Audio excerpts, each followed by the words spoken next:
Real de Madrid, Juventus, ce sera demain à 21 h. Les gars, dans cette vidéo, je vais te donner mon pronostic. On verra bien si Alonso pourra enchaîner encore une victoire en Ligue des Champions. Cette victoire qui va lui permettre de rester encore devant des équipes comme Man City, des équipes comme le PSG dans cette campagne de la Ligue des Champions.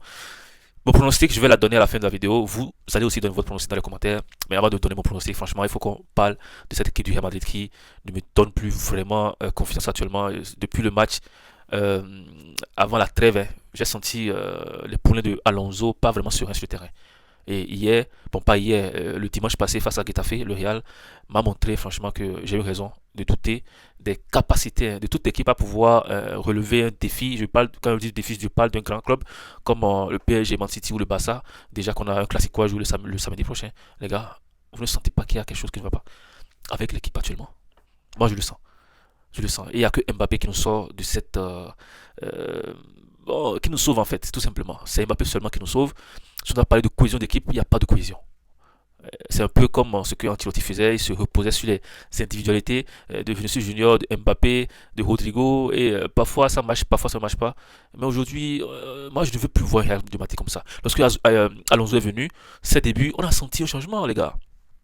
Les débuts de Alonso, on a senti un changement, on a senti que non, ce coach, c'est celui qu'on attendait au Real Madrid. C'est celui qui allait venir prendre la balle chez l'adversaire, presser, faire le game pressing, le pressing infernal, c'est-à-dire pressing de tous les temps. On l'a vu dans les premiers, deuxième, troisième, quatrième matchs de Alonso, mais après c'est parti. Après c'est parti, on ne sent plus une équipe qui est soudée. Au début, vous allez voir un Mbappé qui venait défendre. Vinicius Junior que j'ai vu plusieurs fois défendre lorsque Alonso est venu dans les premiers, deuxième, troisième matchs. Mais après c'est fini. C'est pas, c'est quel discours?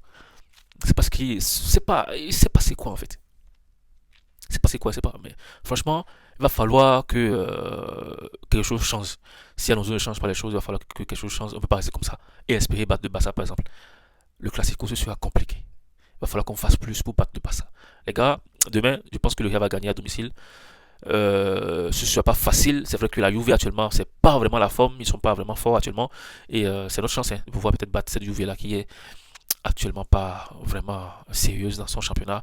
En Ligue des Champions, c'est pas comme si c'était une équipe infernale. Donc on peut battre la Juve à domicile. Je vais partir sur un score de 3-1. 3-1, voilà. 3-1 pour le Real Madrid. Et je sens qu'on va prendre un but parce que notre défense actuellement, je ne sais pas si Oysen, Dean va revenir, Militao, Asensio, je suis sur la paix sûrement demain si Dean Oysen ne joue pas et j'espère qu'il va jouer, j'espère voir Militao et Dean Oysen en défense, c'est plus rassurant. Voilà, le latéral droit, je pense que Trent Alexander-Arnold est de retour depuis sa blessure. On va voir s'il pourra jouer demain. Mais Carreras sera du côté gauche. Mendy est de retour, mais Carreras va gérer. Et devant, voilà, on va faire du Mbappé, Vinicius Junior et peut-être Brahim Diaz. Parce que Mastantuono actuellement c'est pas ça. Et on le titularise mais il ne fait pas grand chose. Donc voilà, je pense que Brahim Diaz va jouer à sa place. Parce que lui lorsqu'il rentre il fait des différences. Les gars, ça fait cette vidéo. Demain, soyez câblés. Il y aura un débrief après le match. Restez connectés. On se dit